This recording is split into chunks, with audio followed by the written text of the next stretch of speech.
Kinumpirma ni Chen Pingan na mabuti iyon. Sa kasong iyon, magtatalaga siya ng ilang gawain.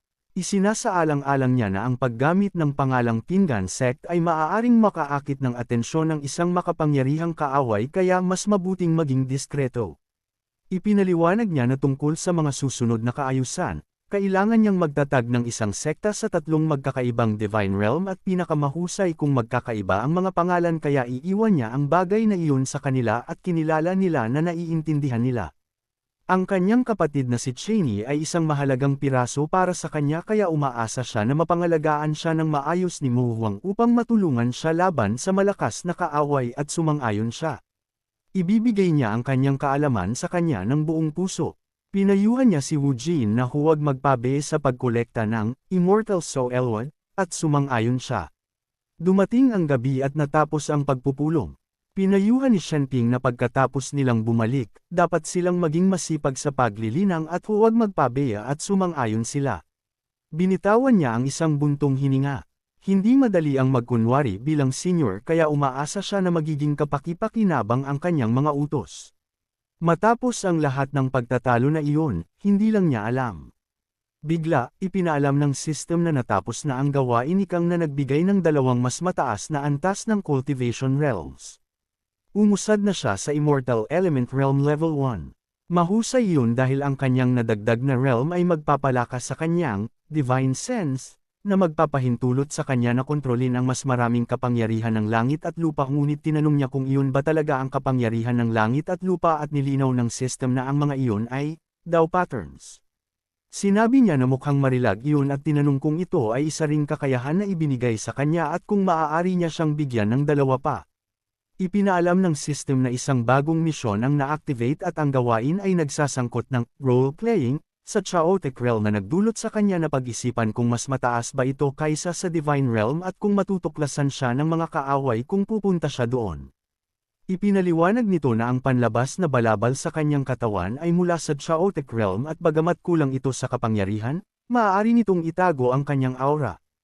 Pinuri niya na tunay itong nabubuhay sa pagiging produkto ng system at kahanga-hanga iyon. Hiniling ng balabal na magkaroon siya ng kaunting paggalang sa sarili.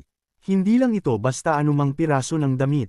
Iminungkahi niya na dahil handa na sila, dapat silang pumunta sa Chaotic Realm at tuklasin ito. Gabi na at masigla ang Chaotic Realm. Nag-teleport si Shenping doon. Tinanong niya kung iyon ang Chaotic Realm at nagtalo na hindi ito gaanong mukha. Bigla, ipinaalam ng system na na-unlock na ang mga detalye ng gawain at kailangan niyang gampanan ang papel ni Jiang Hatred Constant, ang batang master ng pamilyang Jiang at kalaunan ay manalo sa posisyon ng pinuno sa isang martial competition. Parehong patay na ang kanyang mga magulang at ang kasalukuyang pinuno ng pamilya ay ang lolo na nasa pagkakahiwalay at hindi gaanong nakasama siya at ang orihinal na may-ari ng katawan ay namatay sa panahon ng paggalugad ng isang secret realm, ngunit ang balita ng kanyang kamatayan ay nananatiling hindi alam hanggang sa araw na iyon. Ipinagpalagay niya na tila hindi mahirap ang gawain na iyon. Sinabi niya na sa oras na iyon, walang mga bangkay sa paligid at walang pagbagsak ng eroplano kaya maganda ang kanyang swerte. Bigla, tinawag siya ng pangalawa sa pinuno ng Sandgang nang ipahayag niya na iyon ang araw ng kanyang kamatayan. Pinag-isipan ni Chen Pingan kung ano ang dapat niyang gawin kung matatapos na ang kanyang misyon. Nagpasya siya na dapat niyang gamitin ang lahat ng kanyang lakas at subukan ang isang galaw. Kung hindi ito gumana, mabilis siyang atras. Ginamit ni Chen Pingan ang isa sa kanyang mga kasanayan upang harangan ang pag-atake. Nasindak siya. Ang pagkakaiba sa bisa ay tulad ng paghahambing ng langit sa lupa. Hinikayat niya na dapat mabilis siyang ibalik ng system. Malapit nang magbanggaan ang dalawang kasanayan. Na-activate ang system. Nailipat siya sa sandaling lumikha ng malaking pagsabog ang banggaan. Bigla, lumitaw ang mga bitek sa pag-atake ng pangalawa sa pinuno. Ito ay sinira ng pag-atake ni Chen Pingan. Tinamaan ng pag-atake ang pangalawa sa pinuno. Sumigaw siya sa sakit at sumabog. Nagulat ang lahat sa kalye. Nagalak sila na nakaligtas sila. Isa sa kanila ang nagdiwang na mahusay iyon dahil may nagligtas sa kanilang pamilyang Jiang at ang isa naman ay naghinala na lumabas na si Jiang Disoy mula sa pagkakahiwalay. Kinilala nila na ang umaatake ay ang pangalawa sa pinuno ng Sandgang kaya dapat na narating na ni Jiang Disoy ang pagtagos sa half-saint level. Iminungkahi ng isa sa kanila na dapat silang mabilis na maghanda ng malaking handaan para sa mga bisita at ang isa naman ay nagrekomenda na kailangan din nilang imbitahan si Jiang Disoy upang mamuno sa piging. Sa kabilang banda, si Jiang Disoy ay nasa kanyang tirahan. Tinanong niya kung saan niya nakuha ang impormasyon na nakalusot na siya sa half-saint level. Naguluhan siya kung paano niya mismo hindi alam ang tungkol sa kanyang pagtagos. Ipinaliwanag ng attendant na ang balita ng kanyang pagkatalo sa pangalawa sa pinuno ng Sangang na umatake sa pamilyang Jiang sa isang galaw lamang ay kumalat at alam ng lahat na dapat ay nakalusot na siya kaya nagpadala ng mga mensahe ang ibang pamilya na dadalo sila sa selebrasyon ng piging. Pinag-isipan ni Jiang Disoy kung bakit biglang nagwala ang pangalawa sa pinuno ng Sangang at umatake sa pamilyang Jiang. Sinabi ng attendant na buti na lang at nakalusot siya sa tamang oras kung hindi, ang pinuno ng Sangang ay tiyak na magdudulot ng problema sa kanila. Nagpasya si Jiang Disoy na ang pinuno ng Sangang ay nasa half-saint level sa cultivation at dahil sa chismis, nagkaroon siya ng hinala at takot ngunit kung wala ang chismis na iyon, tiyak na darating siya upang patayin sila. Tila hindi dapat ibunyag ang kasinungalingan at inutusan niya na dapat maging kahanga-hanga ang piging at hindi nila dapat hayaan ang ibang pamilya na kutsain sila at sumang-ayon ang attendant. Nagtaka siya kung sino nga ba ang nagligtas sa pamilyang Jiang at kung bakit ayaw nilang magpakilala. Samantala, bumalik si Chen Pingan sa Mortal Realm. Kinilala niya na talagang mapanganib ang Chaos Realm at buti na lang at mabilis siyang makatakbo ngunit hindi pa nabigo ang misyon kaya tinanong niya kung baka hindi pa nauubos ang pamilyang Jiang. Pinag-isipan niya kung dapat ba siyang bumalik at tingnan ngunit nag-alinlangan siya. Napagpasyahan niya na hayaan na lang iyon. Dahil ang pagbabalik sa oras na iyon ay maaaring mapanganib. Baka naroon pa ang mga kaaway kaya mas mabuting maghintay ng ilang oras bago tingnan ulit upang matiyak na hindi nabigo ang misyon. Sa kabilang banda, nakarating ang balita sa base ng Sangang. Nagtipon ang lahat. Nagkomento ang isa sa kanila na hindi niya inaasahan na si Jiang Disoy ay talagang makakalusot na nagdulot sa kanila na mawalan ng pangalawa sa pinuno. Naghinayang si Hao Dao, ang pinuno ng Sangang, na sayang at mayroon siyang matandang pinsala at hindi madaling makakilos kung hindi, pinagbayaran niya sana ang matandang lalaki ng kanyang dugo. Itinulak niya ang libro sa gilid. Napagpasyahan niya na kung hindi niya makukuha ang secret treasure ng pamilyang Jiang, mahahadlangan siya ng kanyang matandang pinsala at hindi mangangahas na lumusot. Tila kailangan niyang magbayad ng halaga upang humingi ng tulong sa kanyang matandang kaibigan. Sa kabilang banda, nagsimula ang piging sa tirahan ng pamilyang Jiang. Maingay ang ari-arian. Hindi napansin ng lahat na lumitaw ang isang teleportation array sa lupa. Isang maalab na aura ang nagsimulang lumabas dito. Isang misteryosong figure ang lumitaw. Tumawa siya at ipinahayag na iyon ang araw kung kailan natapos ang buong pamilyang Chang. Inangkin ni Blood Butcher na iyon ang araw kung kailan natapos ang buong pamilyang Chang. Maliwanag at kaakit-akit ang piging. Bigla, lumabas si Chen Pingan mula sa isang portal. Nagulat si Blood Butcher nang makita siyang lumitaw mula sa wala. Naglakad si Chen Pingan patungo sa bulwagan ng piging. Hindi niya inaasahan na hindi lamang hindi nauubos ang pamilyang Jiang kundi maging ang mga bahay ay nakatayo pa rin. Mukhang mayroon ang pamilyang Jiang ng ilang kahanga-hangang individual. Tila nagulat siya nang ihampos ni Blood Butcher ang kanyang kamao sa kanya mula sa likuran. Nagtaka siya kung ano ang nangyayari. Ibinigay niya ang kanyang bigat sa kanyang mga paa at mariin itong pinindot sa lupa. Mabilis siyang tumalon palayo kay Blood Butcher. Tinanong niya kung bakit biglang umaatake sa kanya ang isang tao at hiningi kung sino siya. Nagalit si Blood Butcher. Nagtaka siya kung sa kanya ba nakadirekta ang tanong na iyon. Bulong niya na sisisihin niya ang kanyang kapalaran sa hindi pagkamatay sa ilalim ng kanyang mga kamay. Nagmura si Chen Pingan at sumagot na siya ay isang baliw. Inatake siya ni Blood Butcher ng mga atake. Hindi magaling si Chen Pingan sa especially iya at maaari lamang niyang subukang umatake upang guluhin ang ritmo ng kalaban at samantalahin ang pagkakataong mag-teleport at tumakas. Hinawakan niya ang braso ni Blood Butcher. Sumanghal si Blood Butcher na sa ganoong atake, hindi man lang siya mangangati ngunit ipinagpalagay niya na sapat na iyon. Sinuntok siya ni Chen Pingan gamit ang kanyang palad. Sumabog ang kanyang katawan at kumalat ang kanyang dugo sa lupa.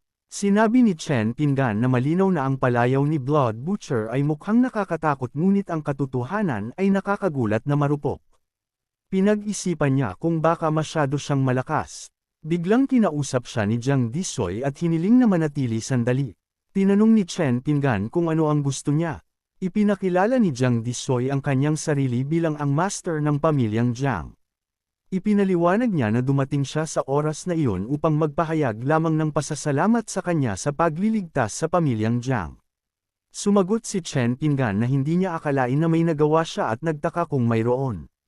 Ipinaliwanag ni Jiang Disoy na si Blood Butcher ay ang nangungunang assassin sa rehiyong iyon at kapag kumilos siya, wala siyang iniiwang buhay kaya kung lumitaw siya malapit sa pamilyang Jiang, malamang ay kumuha siya ng trabaho mula sa Sandgang at kung hindi dahil sa kanya, maaaring mapahamak ang pamilyang Jiang.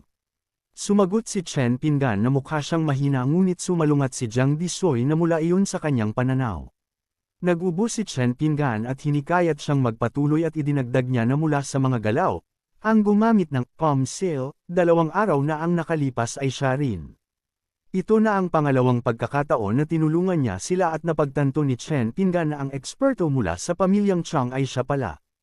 Isinasaalang-alang niya na ganoon kalaki ang pagkakaiba sa bisa at talagang nanalo siya. Kinabahan si Jiang Disoy habang naghahanda siyang magbanggit ng isa pang paksa. Ipinaliwanag niya na bilang isang junior, kinailangan niyang hiramin ang kanyang mga tagumpay upang hadlangan ang ilang maliliit na individual at dahil lumitaw na siya, gagawin niyang malinaw sa lahat ngunit hinikayat siya ni Chen Pingan na sige at gamitin iyon. Hindi niya ito pinapansin. Isinasaalang-alang na kailangan niyang magpalit ng pagkakakilanlan para sa mga misyon sa hinaharap, hindi talaga siya nababahala. Nagliwanag ang mukha ni Jiang Disoy. Ipinahayag niya ang kanyang pasasalamat kay Chen Pingan sa kanyang pagkabukas palad. Samantala, napansin ni Chen Pingan na ang kanyang disguise ay ang apo ng pinuno ng pamilyang Jiang. Kailangan niyang humanap ng paraan upang bigyan ng kaunting tulong ang pagkakakilanlan ng misyon. Tumingin si Chen Pingan sa loob ng kanyang storage ring. Isinasaalang-alang niya na ang mga item na iyon ay lahat ng kayamanan kaya ang paggamit ng mga ito bilang mga token ay labis na mamahalin. Napansin niya ang tila isang bato na kinuha niya habang naghuhukay at inimbak lamang niya ito sa kanyang storage ring nang hindi gaanong pinapansin.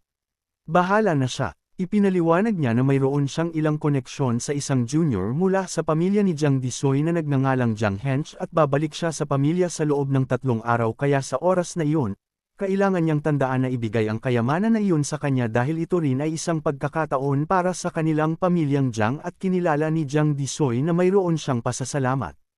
Pinag-isipan niya kung talagang may koneksyon si Jiang Hench sa kanya. Ipinagpalagay niya na ang pagtaas ng pamilyang Jiang ay mukhang promising. Nagtaka siya kung anong titulo ang dapat niyang tawagin kay Chen Pingan upang may pagbigay alam niya kay Jiang Hench mamaya ngunit binaliwala ito ni Chen Pingan.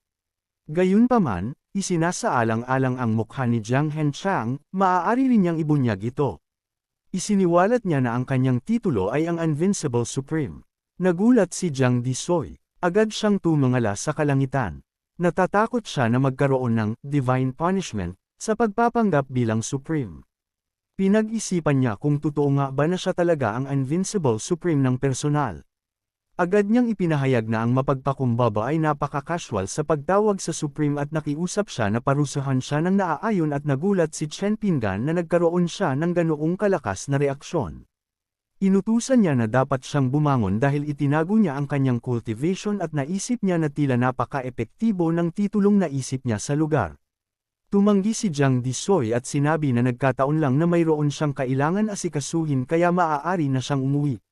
Napagpasyahan ni Jiang Disoy na ang pagharap sa ganoong karakter ay talagang nakakatakot. Hindi niya inaasahan na si Jiang Heng ay magkakaroon ng ganoong swerte. Kinuha niya ang isang kahon mula sa kanyang bulsa. Sa loob ay ang Jiang family's hereditary treasure. Inihagis niya ito sa loob ng kanyang storage space. Inilagay niya ang batong ibinigay sa kanya ni Chen Pingan sa loob. Naniniwala siya na kung masasamantala ang pagkakataon, walang nakakaalam na ang pamilyang Jiang ay maaaring umakyat sa bagong taas sa pagkakataong iyon. Sa kabilang banda, sa base ng Sandgang, tahimik ang lahat. Ipinahayag ni Hao Shedao na nabigo na naman siya. Hindi inaasahan, kahit si Blood Butcher ay namatay at tinanong niya kung baka ito ang kanyang kapalaran. Like, comment, share, and subscribe naman dyan mga ito go. Maraming salamat po.